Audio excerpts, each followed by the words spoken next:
اعوذ باللہ من الشیطان الرجیم، بسم اللہ الرحمن الرحیم۔ سورہ آل عمران، ترجمہ اور تفسیر، آیت نمبر 130 سے آیت نمبر 138 تک۔ ان آیات میں اللہ تبارک و تعالیٰ نے سود سے بچنے، تقوی اختیار کرنے اور پچھلی قوموں سے سبق لینے کا بیان کیا ہے۔ یا ایہا الذین آمنوا لا تاکلوا الربا اضعافا مضاعفۃ واتقوا اللہ لعلکم تفلحون واتقوا النار التی اعدت للکافرین واطیعوا اللہ والرسول لعلکم ترحمون وسارعوا الی مغفرۃ من ربکم وجنۃ عرضها السماوات والارض اعدت للمتقین الذین ينفقون فی السراء والضراء والکاظمین الغیظ والعافین عن الناس واللہ یحب المحسنین والذین اذا فعلوا فاحشۃ او ظلموا انفسهم ذکروا اللہ فاستغفروا لذنوبهم ومن یغفر الذنوب الا اللہ ولم یصروا علی ما فعلوا وهم یعلمون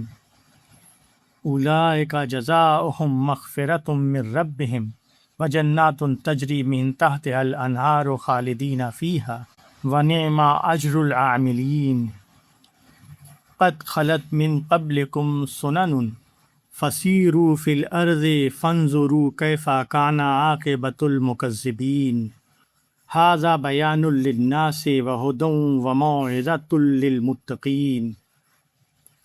سورہ آل عمران کی ان آیتوں کا ترجمہ ہے: اے ایمان والوں، سود کئی گنا بڑھا کر نہ کھاؤ اور اللہ سے ڈرو تاکہ تم کامیاب ہو، اور ڈرو اس آگ سے جو منکروں کے لیے تیار کی گئی ہے، اور اللہ اور رسول کی اطاعت کرو تاکہ تم پر رحم کیا جائے، اور دوڑو اپنے رب کی بخشش کی طرف اور اس جنت کی طرف جس کی وسعت آسمانوں اور زمین جیسی ہے۔ وہ تیار کی گئی ہے اللہ سے ڈرنے والوں کے لیے، جو لوگ کی خرچ کرتے ہیں فراغت میں اور تنگی میں، وہ غصہ کو پی جانے والے ہیں اور لوگوں سے درگزر کرنے والے ہیں، اور اللہ نیکی کرنے والوں کو دوست رکھتا ہے۔ اور ایسے لوگ کہ جب وہ کوئی کھلی برائی کر بیٹھیں یا اپنی جان پر کوئی ظلم کر ڈالیں تو اللہ کو یاد کر کے اپنے گناہوں کی معافی مانگیں۔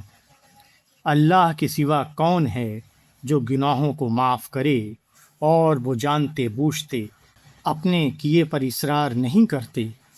یہ لوگ ہیں کہ ان کا بدلہ ان کے رب کی طرف سے مغفرت ہے، اور ایسے باغ ہیں جن کے نیچے اب نہریں بہتی ہوں گی، ان میں وہ ہمیشہ رہیں گے۔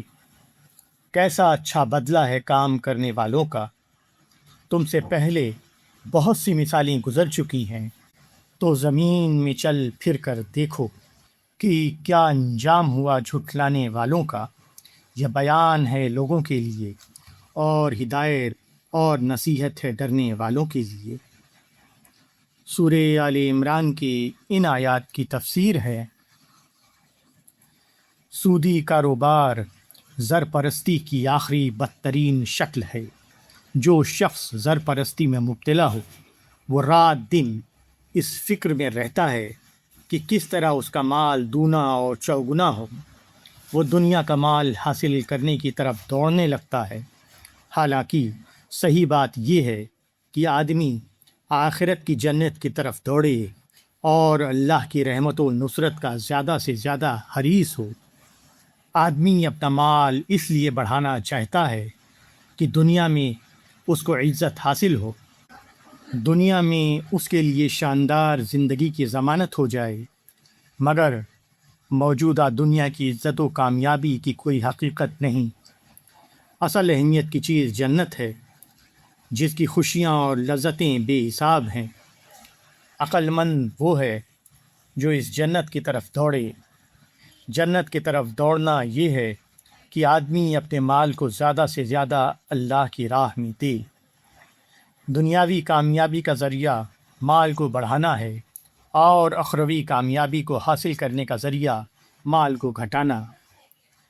پہلی قسم کے لوگوں کا سرمایہ اگر مال کی محبت ہے تو دوسرے لوگوں کا سرمایہ اللہ اور رسول کی محبت۔ پہلی قسم کے لوگوں کو اگر دنیا کے نفع کا شوق ہوتا ہے تو دوسری قسم کے لوگوں کو آخرت کے نفع کا۔ پہلی قسم کے لوگوں کو دنیا کے نقصان کا ڈر لگا رہتا ہے اور دوسری قسم کے لوگوں کو آخرت کے نقصان کا۔ جو لوگ اللہ سے ڈرتے ہیں ان کے اندر احسان کا مزاج پیدا ہو جاتا ہے، یعنی جو کام کریں اس طرح کریں کہ وہ اللہ کی نظر میں زیادہ سے زیادہ پسندیدہ قرار پائے۔ وہ آزاد زندگی کے بجائے پابند زندگی گزارتے ہیں۔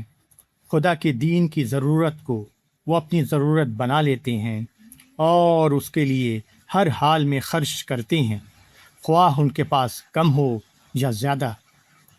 ان کو جب کسی پر غصہ آ جائے تو وہ اس کو اندر ہی اندر برداشت کر لیتے ہیں۔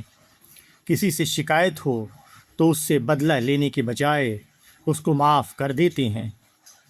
غلطیاں ان سے بھی ہوتی ہیں مگر وہ وقتی ہوتی ہیں۔ غلطی کے بعد وہ فوراً چونک پڑتے ہیں اور دوبارہ اللہ کی طرف متوجہ ہو جاتے ہیں۔ وہ بےتاب ہو کر اللہ کو پکارنے لگتے ہیں کہ وہ ان کو معاف کر دیں اور ان کی غلطیوں پر اپنے رحمتوں کا پردہ ڈال دیں۔ قرآن میں جو بات لفظی طور پر بتائی گئی ہے وہ تاریخ میں عمل کی زبان میں موجود ہے، مگر نصیحت وہی پکڑتے ہیں جو نصیحت کی طلب رکھتے ہوں